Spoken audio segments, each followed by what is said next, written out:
Assalamualaikum warahmatullahi wabarakatuh. Waalaikumsalam. Wallazi arsala rasulahu bil huda wa dinil haq liyuthirahu ala dini kullih walau karihal musyrikun. Asyhadu an la ilaha illallah wa asyhadu anna Muhammadan abduhu wa rasuluh. Allahumma sholli ala Muhammad wa ala ali Muhammad innaka Hamidum Majid. Alhamdulillah kita kembali dipertemukan oleh Allah Subhanahu wa taala dalam podcast Misteri Huru-Hara Akhir Zaman. Saya Afi dan ditemani oleh Ustadz kita yaitu Ustadz Dede. Alhamdulillah kita 45 menit ke depan kita akan bahas tentang Huru-Hara Akhir Zaman.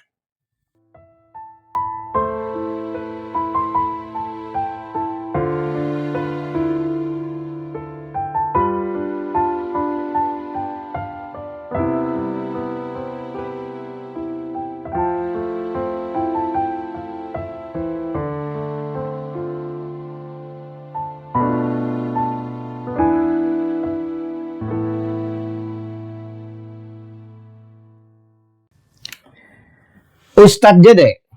Baik Pak, gimana? Gimana? Udah sehat sekarang? Alhamdulillah. Kemarin katanya di opname gitu ya, di opname, diimpus, ambil habis 3 botol ya. 3 drum Pak. Oh 3 drum. Itu katanya efek dari Puasa 40 hari. Ya, Karena Ustadz Dede ini ya qadarullah keguguran istrinya ya. Jadi puasa 40 hari ini. Ya, tinggal berapa hari katanya? Tinggal menghitung hari aja insyaallah. Itu aman, ada sarimi itu. Ada sarimi. Ya, Ustadz Dede. Kita lanjutkan kembali tentang masalah Sopyani ini. Ini semakin menarik kayaknya ya. Dan semakin kok makin persis ya. Apa yang dikatakan kitab dengan kenyataan atau realita yang ada pada sosok Jaulani ini kok sama begitu. Bisa sama ya. Cuman yang jadi pertanyaan, ini pertanyaan ketika Ustaz Dede menerangkan tentang masalah Sopyani ini yang mengirimkan pasukannya itu sebanyak berapa? 60.000 ya ke Kufah ya. Ya, ke Kufah, dan total pasukannya itu sebanyak 160.000. Yang 60.000 dikirim ke Kufah. Yang jadi pertanyaan gitu, kok Sopyani ini banyak banget pasukannya, padahal kalau kita ketahui kan awalnya dia hanya pasukannya hanya sedikit begitu. Iya. Ya itu. Nah, mungkin Ustaz Dede bisa menerangkan. Ya, baik. Assalamualaikum warahmatullahi wabarakatuh. Waalaikumsalam. Bismillah, alhamdulillah, wassalatu wassalamu ala rasulillah Muhammad ibn Abdullah wa ala alihi wa sahbihi wa mawala amma ba'du. Yang saya hormati Bapak Ustadz Abu Pida selaku pemandu acara Huru-Hara Akhir Zaman yang begitu banyak misteri Pak ya. Ya, banyak misteri. Ya, tapi satu demi satu mulai terungkap. Oke. Terungkap. Dan yang saya hormati juga kepada para pemirsa dimanapun berada, semoga kita selalu berada dalam lindungan Allah Subhanahu wa taala. Amin ya Allah ya Rabbal alamin. Baik, untuk mengenai sosok Sopyani ini ya, tadi kan Pak Ustadz bertanya, kenapa tuh Sopyani kok bisa pasukannya sebanyak itu gitu? Iya, betul. Sampai 160.000 ya? Iya. Itu kan waktu dikirim ke mana? Ke Irak tuh. Iya, betul. Yang dikirim ke Kufah ternyata 60.000. Nah, 60.000 ya. Sebelum menuju Madinah itu Pak. Sebelum menuju Madinah. Nah, sebelum saya membahas tentang kelanjutan Sopyani ini, memang kalau dari awal ini memang nanti akan, oh iya ya, kenapa sampai bisa segitu? Ternyata gini gitu Pak. Kalau dari awal itu. Kalau tahu dari awal ya. Makanya ini kan pembahasan Sopyani itu masih panjang nih Pak. Masih panjang, pembahasannya masih panjang itu. Kenapa dia sampai berani mengkudeta, itu kan ada awalnya itu. Iya. Nah, baik, sebelum saya membahas di sini kami ya dengan channel ini kan untuk para pemirsa dimanapun berada, tujuan kami di sini bukan untuk menggiring opini kepada siapapun atau untuk mengkultuskan orang gitu. Itu nggak boleh Pak ya. Iya, jelas. Karena gini, tujuan kami ini untuk saling mengingatkan saja semampu kita, karena kan memang sekarang kan udah banyak nih berita-berita yang kadang-kadang kan kita gimana ya, jangan sampai orang yang selama ini kita banggakan ternyata sosok orang yang jahat gitu Pak. Jahat, betul, Iya, betul. jangan sampai orang yang kita hina-hina, kita dustakan ternyata dia adalah wali Allah gitu. Nah, Ini betul. bahaya nih Pak. Iya, iya, Nah, iya. Makanya di sini kita hadirkanlah dalil-dalil melalui kitab-kitab dan juga hadis-hadis Nabi agar supaya cobalah pemirsa di rumah itu untuk sama-sama mengkaji lah, sama-sama mengkaji ya. Pertama tentang pemuda yang membawa mubasyirat kan, Betul. itu kan udah dijanjikan oleh Rasul di zaman akan muncul mubasyirat dibawa oleh satu orang lelaki Muslim. Betul. Tujuan kita kan umat Islam itu kan mengikuti Al-Quran dan hadis. Al-Quran kan menyuruh kita untuk bertabayun, meneliti ketika ada seseorang yang membawa berita itu. Ya, walaupun orang yang dibawanya oleh orang fasik itu Pak. Oh begitu. Iya. Ya kita jangan meneliti orangnya, bukan orangnya itu kan. Tapi beritanya. Beritanya. Benar tidak nih gitu kan. Jangan sampai kita langsung membenarkan tanpa meneliti dan jangan sampai kita mendustakan tanpa meneliti. Nanti orang-orang tuh ikut kita. Nah kita yang rugi lah Pak. Betul, nah, betul. Kemudian sekarang kan lagi rame nih Julani nih. Iya, betul. Di luar sana kan ada orang yang mengatakan bahwa Julani itu adalah Al-Mahdi gitu kan. Bahkan orang yang akan membebaskan Baitul Maqdis katanya. Betul nggak? Iya. Nah, gitu ya. Nah, makanya dalam kajian ini mari kita bahas itu ya. Iya. Itu berdasarkan dalil-dalil ya. Maka para pemirsa di rumah jangan sampai kita karena hanya satu berita aja udah percaya. Padahal hadis yang misalnya yang dibaca padahal tidak sesuai gitu. Nah, makanya kita hadirkan ya. Dalil-dalil berikut istilahnya hadis Nabi, kemudian keterangan-keterangan dari kalam ulama yang mutaqaddimin ya. Di sini saya ambil dari kitab Kasful Minan wal Mihan nih. Nah, ini mengenai tentang ini karangan ulama Sunni nih Pak nih, bukan Syiah nih. Nah, langsung saya baca nih Pak nih. Amma Sufyani, adapun Sufyani, Pa'an Amiril Mukminin, maka di riwayat daripada Amirul Mukminin yaitu Ali karramallahu wajhah, Sayyidina Ali karramallahu wajhah, anau sesungguhnya itu Sufyani min waladi Khalid, yaitu adalah keturunan daripada Khalid bin Yazid, putra Yazid bin Abi Sufyan, putra Abi Sufyan. Berarti nenek moyangnya itu adalah Abi Sufyan, Pak. Oh, nenek moyangnya Abu Sufyan ya? Nenek moyangnya Sufyan itu adalah Abu Sufyan. Ya. Maka di sini katakan wa Yazidu, dan adapun Yazid. Nah, dia Yazid itu huwa akhu Muawiyah bin Abi Sufyan. Ternyata Yazid itu adalah saudaranya Muawiyah. Nah, jadi nenek moyangnya Sufyan ini masih saudara dengan Muawiyah, sama-sama keturunan daripada Abu Sufyan, gitu. Di sini katakan sahabai aslama ma'abihi wa akhihi yaumal fathi, yang mana Muawiyah ini Yazid sama Muawiyah ini adalah dua sahabat Nabi yang masuk Islam itu ketika hari penaklukan Mekah itu, Pak. Futuh Mekah. Dia tuh masuk Islamnya di situ gitu. Nah, kemudian mata meninggal dia itu siapa? Abu Sufyan, yang dimasukkan Abu Sufyan nih. Di khilafati Umar radhiyallahu an, pada waktu Sayyidina Umar menjadi khalifah. Jadi meninggalnya Abu Sufyan ini pada waktu Sayyidina Umar menjadi khalifah. Jadi Umar menjadi khalifah. Tapi masuk Islamnya ketika Futuh Mekah itu. Iya, betul. Penaklukan kota Mekah. Kemudian wa Sufyani, adapun Sufyani min waladihi. Nah, dia itu adalah keturunan daripada Abu Sufyan. Wa huwa rajulun dokhmul hamah. Dia adalah seorang lelaki yang tinggi besar orangnya. Iya. Keker lah, tinggi besar ya. Tinggi besar. Iya. Sufyan itu. Iya, tinggi besar, keker. Biwajhi asarul judri. Tingginya berapa itu? Ya nggak tahu ya, pokoknya tinggi besar aja ya. Kayak Almari kan dokhmul batni itu. Agak besar perutnya. Agak besar perutnya. Ini tinggi besar. Tinggi besar, oke. Iya.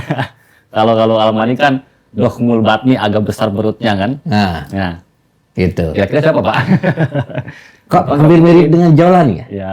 Jolani itu tinggi besar itu orangnya. Ya, coba aja nanti kita. Coba kalau misalnya dia bersalaman dengan siapa tuh Presiden Amerika tuh? Donald Trump itu. Donald Trompet.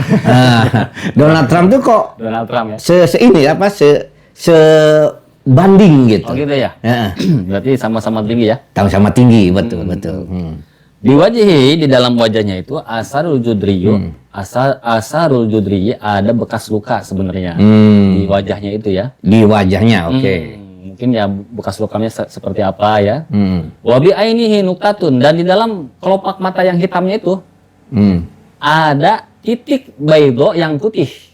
Ada titik putih. Ya, di dalam kelopak mata yang hitamnya itu ada titik putih gitu. Iya. Nah, ciri Sufyan itu ya.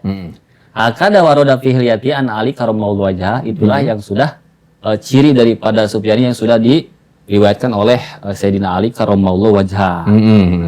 Itu Pak. Kemudian wa annahu, dan sesungguhnya Sufyan ini yakhruju akan muncul min nahiyatin Madinati Damaskin, yaitu akan muncul dari arah yang disebut kota Damaskus. Biwadin yuqalu lahu wadi Ilyabis, yang mana dia muncul pertamanya itu dari lembah yang mana yuqalu dikatakan lembah itu wadi Ilyabis adalah lembah Ilyabis. Ilyabis. Ya, lembah Ilyabis.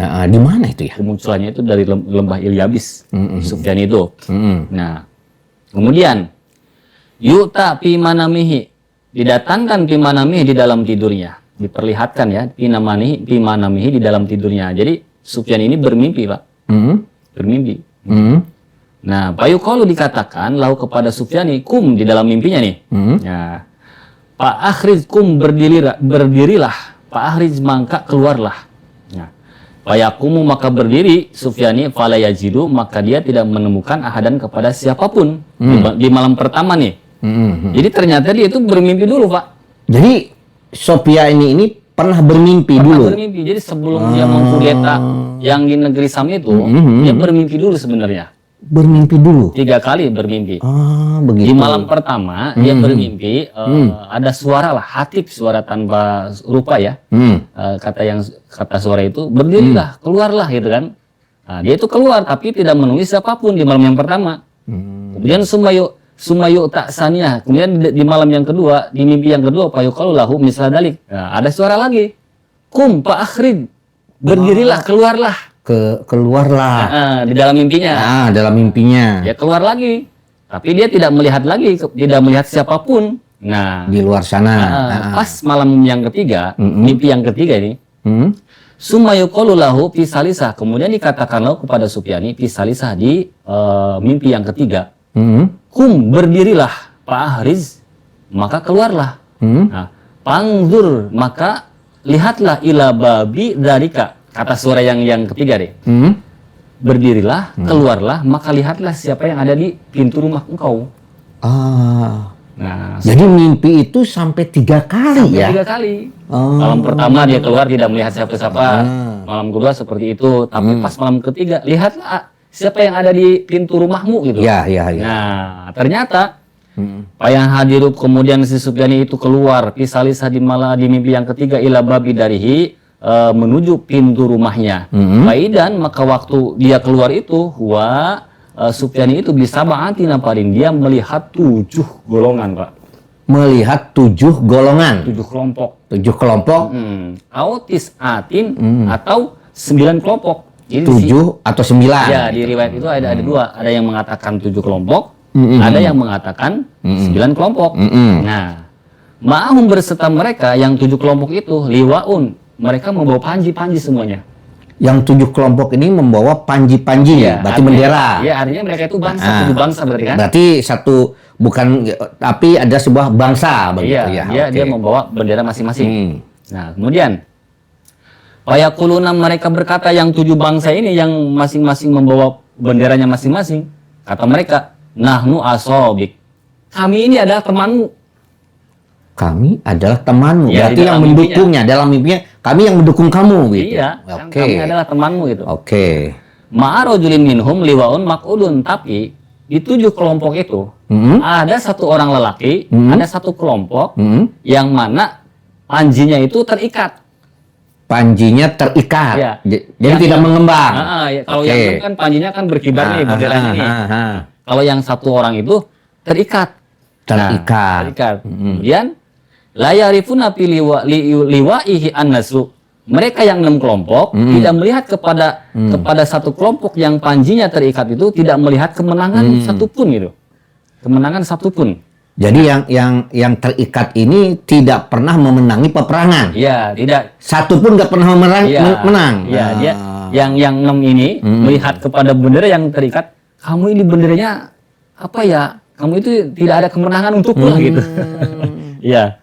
Tapi yastaqsiru yadaihi, dia yang benderanya terikat itu membentangkan tangannya, kedua tangannya ala salasina mailan sampai 30 mil. La yaro dalikal alam ahadun ilan hajama, tapi walaupun benderanya terikat, dia itu kalau berperang itu musuhnya itu selalu gentar lah dengan dia itu. Musuhnya selalu gentar sama dia, tapi dia nggak pernah menang. Gak pernah, tapi orangnya berani itu. Orangnya berani. Itu berani dengan siapapun dia berani. Gitu kan. Tetapi dia nggak pernah diberi kemenangan gitu. Aneh ya. Ada satu kelompok. Iya. Kepada siapa? Ya, satu negara. Iya. Dia berperang, dia berani ngelawan siapa saja, tapi nggak pernah diberi kemenangan. Makanya benderanya terikat. Iya, itu simbol terikat itu. Kira-kira siapa, Pak? Negara mana tuh? Negara yang berani kepada siapapun, tapi dia tuh ya orangnya musuh-musuhnya itu kepada dia tuh segan, takut musuhnya. Nah. Tapi dia itu nggak pernah diberi kemenangan. Nggak bakal diberi kemenangan. Negara itu Israel bukan? Nah. Itu pendapat saya itu. Pendapatnya gitu? Iya, pasti itu Israel. Karena gini. Ya gimana? Pada bulan September 2025, 6 wilayah negara yang dilaporkan diserang oleh Israel. Iya. Palestina, Lebanon, Suriah, Tunisia, Qatar, Yaman. Iya. Tapi nggak pernah menang kok. Tapi orangnya berani kan? Tapi berani, siapa aja dilawan sama dia. Iya. Sekarang aja sama Palestina kan? Palestina nggak pernah menyebut kalah kan? Nggak pernah. Tapi dia pun nggak pernah menang. Nggak pernah menang lagi. Iya. Bahkan dengan siapa saja, dia berani sampai meluncurkan rudal ke Iran kan? Berani dia. Iya, kalau begitu benar ya. Ya, jadi Sufyan ini di dalam mimpinya akan didukung di dalam mimpi, tapi akan didukung oleh 7 bangsa. Tetapi yang satu bangsa ada benderanya itu terikat. Yang 6 bangsa itu melihat kepada yang satu bangsa ini, kamu kok ini benderanya terikat, kamu itu kamu itu tidak akan diberi kemenangan lah. Padahal orang-orang itu takut kepada kamu gitu. Berarti kalau begitu Israel ini yang nggak pernah menang dalam berperang, tapi berani kepada siapa saja mendukung Sofyani. Ya, itu akan menjadi mendukung Sofyani kalau di dalam mimpinya. Nah, mungkinkah Sofyani mendapat dukungan dari Israel? Tapi kalau kita perhatikan begini, Ustaz Dedek. Gimana? Sofyani bekerja sama dengan Barat. Iya. Ya, Israel anak emasnya orang Barat tersebut. Oh gitu ya. Berarti ya mungkin saja. Mungkin saja, nggak mungkin si tuannya ini yang anak yang disayangi oleh orang Barat ini kalau nggak bekerja sama, nggak mendukung Sofyani, nggak mungkin lah. Nggak mungkin. Nah, ini awal mula dia mau berani sampai mengkudeta ini, Sufyan itu awalnya bermimpi seperti itu, Pak. Oh, bermimpi seperti itu. Iya. Ternyata bukan orang yang baik saja yang mimpinya benar itu. Yang nggak baik juga ada yang mimpinya. Pantesan dia berani ya. Padahal kalau diperhatikan, saya kan pasukannya kok cuma sedikit dia, nggak banyak. Nah, di situ ini keterangan masih panjang ini. Oh, iya, silahkan teruskan saja supaya makin terbuka nih. Iya, makanya itulah jangan sampai orang-orang yang di luar sana baru mendengar satu berita aja udah terpincut itu, Pak. Oh, ini benar-benar ya Al-Mahdi ini gitu kan. Orang yang akan membebaskan Palestina ini hanya karena dia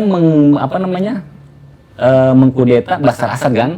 Yang memang salah kejam lah gitu kan. Iya. Tapi kan justru yang mengkudeta bahkan siapa tahu lebih kejam gitu kan.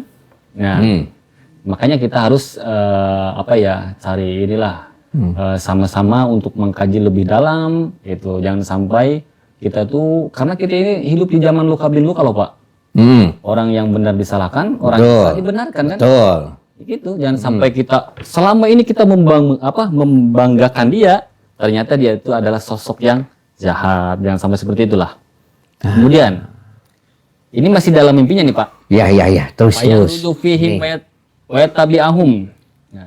Wa yakhruju ma keluarlah Sufyan fihim dengan mereka bergabung Sufyan dengan 7 bangsa itu.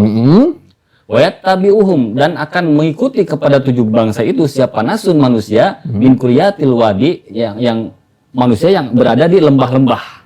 Manusia yang ada di lembah-lembah berarti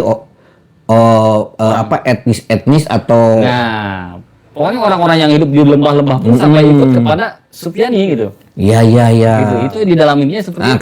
Karena Sufyani telah mendapat dukungan dari 7 bangsa ini di dalam mimpinya. sehingga pasukan yang ada di lembah-lembah ini juga akhirnya mengikut ke Nah, gitu Pak. Sufyani ini.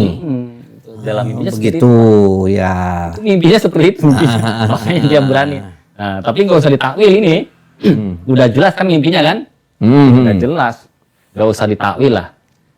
Sebenarnya ya kalau mau ditakwil itu bukan takwil tapi takbir loh Pak. Takbir. Beda itu takwil dengan takbir itu beda. Oh, beda. Beda. Apa bedanya? Kalau takbir itu mengartikan mimpi, itu kan disebutnya takbir. Tapi kalau takwil itu, Takbir mimpi ya. kalau takwil itu, mimpi yang sudah terjadi itu disebutnya takwil. Takwil, oke. Ya, contoh gini, Bapak tuh nanya ke saya, Ustaz, semalam saya mimpi gini. Saya langsung, oh itu artinya seperti ini, itu takbir namanya. Oh begitu. Nah, setelah saya artikan, mimpi Bapak tuh terjadi misalnya nih, nah itu takwil namanya. Oh takwil. Ya, kalau sudah terjadi itu takwil disebutnya kan af'al Allah kalau takwil itu Ya, kan. jadi kalau takbir itu Belum tentu takbir terjadi. itu belum tentu terjadi. Ya. Kalau takwil Yang sudah terjadi. pasti terjadi. Ya. Seperti misalnya takwil Nabi Yusuf terhadap raja. Ya, terhadap mimpi-mimpi. Nah, tapi akhirnya benar begitu realitanya begitu ya. Jadi, Oke. sebenarnya kalau takwil itu kan af'al Allah. Af'al Allah yang sudah terjadi, si mimpi itu terjadi, itu disebut Iya, takwil. betul. Ya. Tapi gini Pak, ini supaya ini aja, supaya istilahnya jangan sampai kita salah bahasa gitu kan ya. Kita kan saling mengingatkan kan di sini kan. Betul. Jadi gini, kalau Nabi Yusuf itu kan mentafsir mimpi nih, itu boleh disebut takwil. Boleh sebut takwil, oke. Walaupun belum terjadi. Meskipun belum Ya, terjadi. boleh disebut takwil. Kenapa? Karena apa yang ditafsirkan oleh Nabi Yusuf itu pasti terjadi. Mustahil tidak terjadi. Iya. Karena itu kan mujizat Nabi. Mujizat Nabi Yusuf kan. Maka disebutnya takwil. Takwil. Tapi kalau orang biasa yang mengartikan, Nah, itu nggak boleh disebut takwil. Tapi harus takbir. Karena bisa terjadi, bisa juga tidak. Oke. Kalau sudah terjadi, baru disebut takwil. Itu Pak. Paham kan ya? Oke. Ya, siap. Itu ada loh Pak dalilnya Pak. Ya, betul. Kalau teman-teman mau cari itu ada di tafsir Ibnu Katsir itu. Ada itu jadi takwil. Ya. Af'al Allahnya itu. Itu af'al Allah ya. Af'al Allah lah. Kemudian kita lanjutkan nih Pak ya. Iya. Nah, jadi sudah tergambar ya. Oke, Jadi sudah. si Sufyan itu Bermimpi bermimpi dulu. sehingga dia akhirnya berani karena akan mendapat dukungan dari 7 bangsa itu. dan ada dari 7 itu ada satu bendera yang terikat, tapi dia berperang, dia berani tapi nggak pernah menang. Ya, orang-orang di luar sana pasti, pasti Israel. Oh iya pasti Israel. Ya, siapa lagi? Ya. Negara yang berani kepada siapapun Israel kan? Apakah mungkin Sufyani bekerja sama dengan Israel? Ya mungkin saja lah. Kalau tapi dalam kenyataan gini, saya sebetulnya Pak Dede ya, saya tuh semakin yakin ya Pak Dede ya, bahwa Sufyani itu yang disebutkan dalam hadis Rasulullah, itu kenyataan sekarang ada. Namanya Jaulani. Gitu Pak ya? Ya, atau Ahmed As-Saro. Nah, itu. Ya, itu karena tadi gini, saya ketika Ustaz Dede mengatakan ada satu bendera yang mendukung dia, tapi terikat. Di sini disebutkan bahwa Suriah dan Israel sedang melakukan pembicaraan damai secara langsung. Nah, berarti kan kerjasama, ada damai dong. Nah, ini katanya secara tidak langsung tapi melalui mediator. Iya. Wah, berarti kan masih dukungan dong kalau begitu. Iya. Karena di belakangnya ada Amerika juga sih. Nah, itulah makanya. Oke, lanjutkan Ustaz Dede. Saya semakin yakin nih Ustaz Dede. Udah. Ini berarti kita sudah betul-betul berada di posisi akhir zaman, transisi dari Al-Mahdi kepada kiamat Besar ya. kubro, tanda-tandanya. Menuju kepada tanda-tanda kiamat besar Ya, ya. betul, Yaitu betul. munculnya Dajjal ini. Ya, bentar lagi muncul Dajjal ini ya. Itu harus benar-benar dari sekarang nih Pak, kita harus benar-benar memperkuat keimanan, Ya, ya. keyakinan. Karena kalau sudah muncul Dajjal, waduh, bahaya itu Pak. Ya, ya. Nah, jadi saya mulai jelas nih. Ya. Ternyata pasukan Sufyani yang 160.000 itu hasil koalisi ya. Ya. Nah, termasuk yang tadi dari apa? Dari suku-suku yang ada di lembah-lembah itu ya. Ya kan di dalam kitab yang dulu pernah saya baca, Sufyan itu akan menguasai negeri Sam kan? Betul. Yordania akan dibawa ada hukum hukumnya akan di bawahnya kan? Yordania. Itu negeri Sam itu semuanya. Yordania, Palestina, kemudian Suriah itu sendiri, kemudian Libanon nantinya itu akan berada di bawah hukumnya nantinya gitu. Oh, begitu Gitu. ya. Makanya dia kan sampai banyak kan itunya. Iya, betul, banyak pendukungnya ya. Akan menguasai 5 negeri yang disebut Sam itu nantinya dia itu. Nah, tapi penyatuan dia itu tidak ghairu mubarokatin kan. Ghairu mubarokat tidak ada berkah gitu. Itu kan kata keterangan di kitab yang lalu itu. Kita di Jatilur itu Pak ya. Kalau nggak salah itu. Nah, sebenarnya di situ juga udah mulai jelas sebenarnya. Dek, saya semakin mengerti nih, kenapa pasukan Sofyani mendapat tentara yang begitu banyak sampai 160.000. Oh, ternyata mendapat dukungan ya dari yang 7 negara tadi, ditambah dengan orang-orang atau kelompok-kelompok yang berada di lembah-lembah ya. Oh, pantesan banyak ya. Padahal kalau kita ketahui kan, pasukan Sofyan itu gak banyak loh. Dan kenyataannya di dunia nyata, Sofyan itu juga awalnya merebut Suriah itu pasukannya nggak banyak loh. Ya, itu kan tadi mimpi. Bukan mimpi. Ini dia yang bukan mimpinya nih Pak. Oke. Nah, setelah dia bermimpi, dia itu jadi merasa wah ini mimpi benar nih sampai 3 kali kan. Jadi dia berani gitu sampai berani mengkudeta walaupun tentaranya sedikit gitu. Karena dia mempunyai keyakinan bakal didukung dengan 7 bangsa tadi gitu. Nah, di sini katakan wabiya di Sufyani salah suku debanin la yaqra'u biha ahadan illa mata. Nah, dan di kekuasaan Sufyani salah suku debanin ada 3 tongkat yang dimaksud ada 3 kekuatan gitu Pak. Ya. Ada 3 kekuatan besar. La yaqra'u biha ahadan illa mata yang mana jika Sufyani menggunakan salah satunya aja musuhnya akan kalah gitu. 3 kekuatan atau negara superpower. Ya, pokoknya dia itu mempunyai 3 kekuatan besar yang mungkin negara besar lah. Ya, superpower lah. 3 negara besar gitu. Yang mana jika menggunakan salah satunya aja Sufyan itu, mereka musuhnya akan takut gitu. Akan kalah begitu ya. Takut lah itu. Nah, maka payasma'u bihin nasu payakhruju sahibu damaskin. Nah, Payasmau maka mendengarlah bihi dengan Sufyani ini siapa manusia. Nah, jadi setelah kenyataannya dia mempunyai 3 kekuatan besar ini, ya, 3 negara power ya. Nah, manusia itu mendengar bahwa itu Sufyani ini sudah di belakang Sufyani ini ada 3 negara besar. Walaupun kenyataannya tentaranya sedikit, tapi di belakangnya gitu ada kekuatan 3 negara besar. Nah, maka payah rujuk sahibun damaskin payalqahu liyuqatilahu. Kemudian keluarlah siapa sahibu damaskin payalqahu liyuqatilahu. Kemudian si penguasa Damaskus ingin menemui Sufyani, ingin memerangi Sufyani gitu.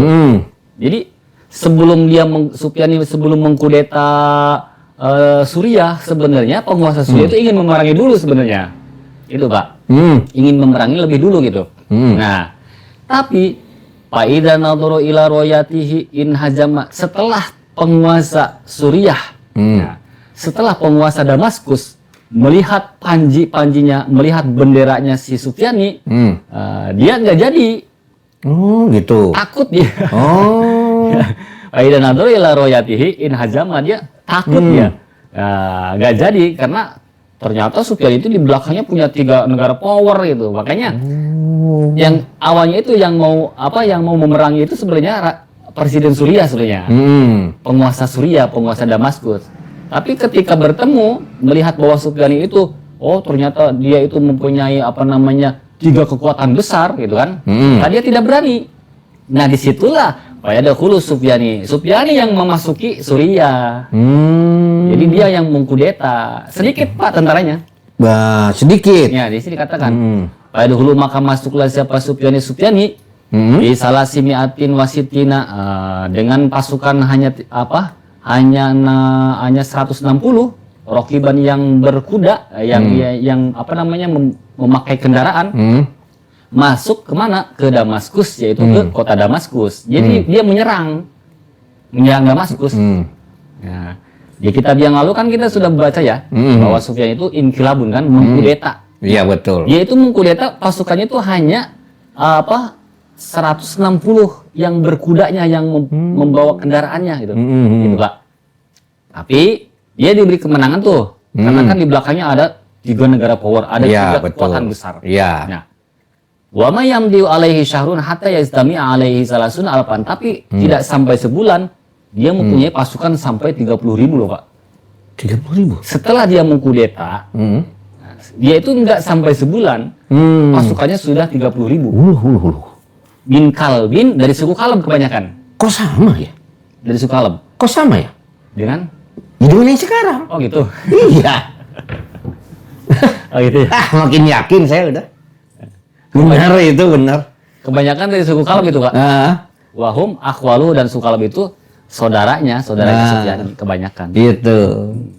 Waduh. Kok sama ya? Dengan yang sekarang. itu Pak ya. Kalau begitu nggak mungkin dia akan menyerang Israel. Kalau di belakangnya nggak punya. Yang di belakangnya logika aja kita main. Dia nggak bakalan mungkin menyerang Israel sebab yang mendukung 3 negara. Ya, power, super power ya, adidaya begitu kan. Salah satunya adalah Amerika itu. Amerika itu nggak mungkin lah bisa menyerang Israel. Dia di belakang itu mempunyai 3 kekuatan kan, yang mana jika menggunakan satu aja musuhnya itu akan takut. Ya. Maksud 3 kekuatan itu yang mungkin adalah negara. Betul kan, sekarang begini, Amerika, Rusia juga dukung dia, terus Turki dukung dia, terus. Ya sudah itu aja. Iya. Ya. Dengan Turki jangan main loh. Oh gitu ya. Tapi kalau menurut saya masih gaul alam nih Pak ya. Amerika, Rusia, Arab Saudi. Bisa jadi ke situ. Iya benar. Betul bisa juga ke situ ya. Karena Sufyan nanti itu akan dipinta bantu oleh Arab Saudi juga setelah kuat. Benar. Oke. Gaul alam sih. Alam ya, tapi bisa terjadi memang. Kan seperti itu dulu kan pernah saya bacakan. Nanti itu penguasa Madinah akan meminta bantu kan? Betul. Ke Sufyani itu. Kalau di dalam kitab itu seperti itu gitu. Nah, ini ada tandanya loh Pak. Sufyan itu ketika mengkudeta, sebelum mengkudeta, dia kan bermimpi tuh. Tapi ada tandanya munculnya itu. Gimana tandanya? Nah, di sini katakan. Wa alamatu hurujihi, adapun tanda munculnya si Sufyani, kan dia kan mengkudeta negeri Sam, Suriah yang dimaksud kan kalau di kitab, dan dia akan tenar di bulan Rajab. Tapi untuk tanda munculnya dia, di sini katakan, annahu yusafu bi qaryatin min qura Damaskin wala allaha harasta wa yaskutul janibul gharbiyyu min masjidiha. Tanda munculnya Sufyani akan didahului oleh suatu tempat yang digempa bumikan oleh Allah. Suatu tempat yang digempa bumikan. Nah, berarti ada gempa bumi di tempat itu. Bumi. Damaskus itu akan terkena gempa bumi. Kalau menurut pengarang Musonib, wala Allah harasta gitu. Mungkin yang dimaksud adalah kampung Harasta, kota Harasta gitu kan. Kota Harasta. Sampai gempa bumi itu sampai menghancurkan masjid-masjid. Ada enggak tuh kalau misalnya Bapak sekarang nih curiganya Julani misalnya sebelum Julani mengkudeta, ada enggak yang namanya gempa bumi itu? Ada. Di mana itu? Tanggal 6 Februari 2023 ya. Gempa bumi brutal beruntun melanda Turki Selatan dan Tengah. Ya. Gempa pertama terjadi di 34 km barat kota Gaziantep. Ya. Iya. Nah, mengakibatkan terjadinya kerusakan luas di Turki dan Suriah. Damaskus kena itu, Pak. Ya iyalah. Kan ini besar ini. Gitu ya. Itu Korbannya sampai banyak tuh korbannya. korbannya itu di sini disebutkan sampai banyak ini, banyak Ya. ya korbannya itu kan. Ya. 62.000 orang ya. Yang Ya. Itu ini total seluruhnya Suriah dan Turki. Ini 62.013 orang tewas Iya. dan lebih dari 121.000 orang terluka. Ya. Itu Nah. Bapak, tahun berapa itu gempanya itu? 2023. Kalau Julani diangkat mengkudeta tahun berapa itu? 2025. 2025 dapat 2024. 24 ya, 24. 25 kemarin. 25 ya. Iya, kan sebelum gempa. Oh, Januari ya. Iya. Yang bertepatan dengan Rajab itu ya. Nah, apa? Yang Ya bulan Rajab. Iya. Ya, Januari 2025 itu bulan Rajab. Ya tuh dia naik menjadi pemimpin. Mengkudeta pemimpin Suriah sebelumnya. Ya, itu. Dan sebelum 2025 itu Ada gempa bumi. ada gempa bumi. Yang mengakibatkan Suriah hancur ya.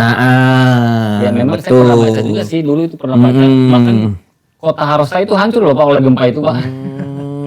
Masjid-masjid begitu. memang pada roboh itu Pak. Ya, coba aja lah teman-teman untuk mencari tahu ya. Itu kota Harosta itu sampai masjidnya itu pada rubuh itu Pak. Sesuai dengan keterangan memang sebenarnya. Sudah cocok ya. Sesuai dengan keterangan sebenarnya. Iya.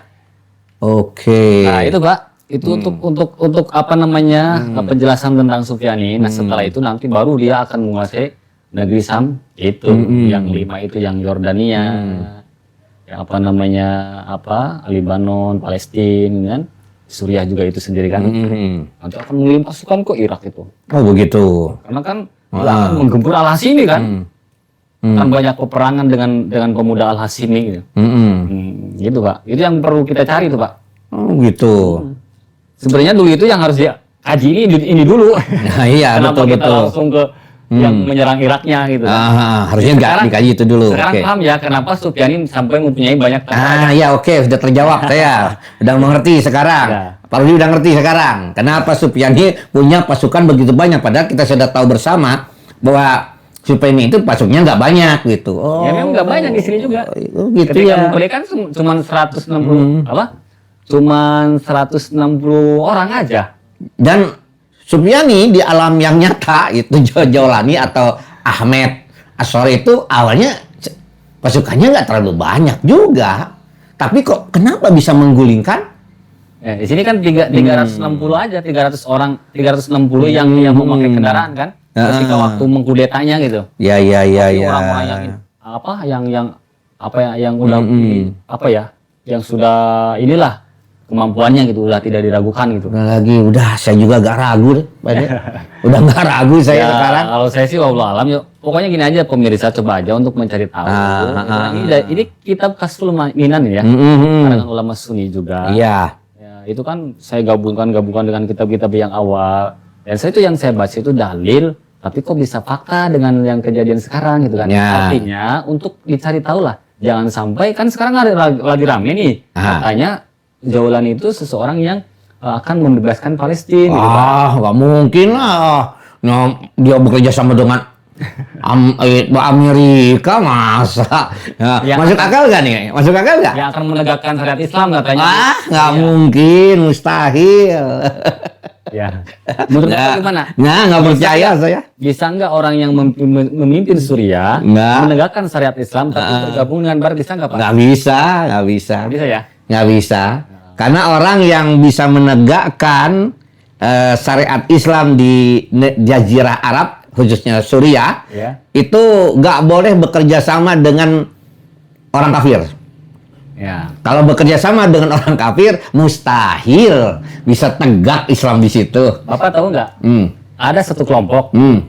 yang akan bisa menegakkan, memerdekakan Palestina, Nah. bahkan mensucikan Palestina Baitul Maqdis, dan bahkan menegakkan syariat Islam dengan benar tanpa didukung bangsa Barat. Tahu nggak, percaya nggak Pak? Ada. Itu kan panji hitam itu. Itu. Tahu nggak ininya, dalil-dalilnya? Ya boleh silahkan, Ya, silahkan. season yang kedua, Pak. Ah. Nggak boleh, Pak. Oh, dikali dulu. Iya. Season yang kedua. Iya. Oke. Tutup dulu, Pak. Tutup oke. dulu. Tenang. Subscribe jangan lupa. Subscribe-nya jangan lupa. Ini semakin penasaran kita. Berarti ada pasukan ya yang akan menegakkan syariat Islam dengan murni ya, dan akan membebaskan Palestina, dan pasukan ini tidak didukung oleh siapapun juga. Bahkan kelompok ini selalu minta kebaikan, nggak pernah diberi oleh umat ini. Ya. Apalagi sama orang kafir, sama umatnya sendiri, sama-sama yang mengaku Islam aja nggak diberi dukungan, apalagi orang kafir. Ya kalau didukung dengan Barat tidak mungkin tegak lah. Wah, nggak mungkin tegak, mustahil. Ya, sekarang begini, Jolani ingin menegakkan syariat Islam, itu kan, didukung oleh Amerika, mustahil, nggak ada dalam sejarahnya itu. Oke lah, nantilah babak kedua deh. Ya, episode yang selanjutnya ya. Oke ya, segitu saja dulu ya. Mudah-mudahan Allah ridhoi kita semua. Ya, benarnya dari Allah dan salahnya memang kita adalah manusia yang tidak luput dari kesalahan. Jadi kalau ada orang yang mengaku paling sempurna, berarti ya sudahlah, jadi malaikat sajalah, jangan jadi manusia begitu ya. Nah, jangan lupa itu subscribe-nya itu supaya kita berlanjut nih kepada babak berikutnya. Setelah ini Pak ya. Ya, setelah ini ya. Nah, mudah-mudahan Allah ridhoi kita semua. Rabbana atina fid dunya hasanah wa fil akhirati hasanah wa qina adzabannar. Walhamdulillahirabbil alamin. Wassalamualaikum warahmatullahi wabarakatuh. Ngopi heula. Berapa jam? Berapa menit?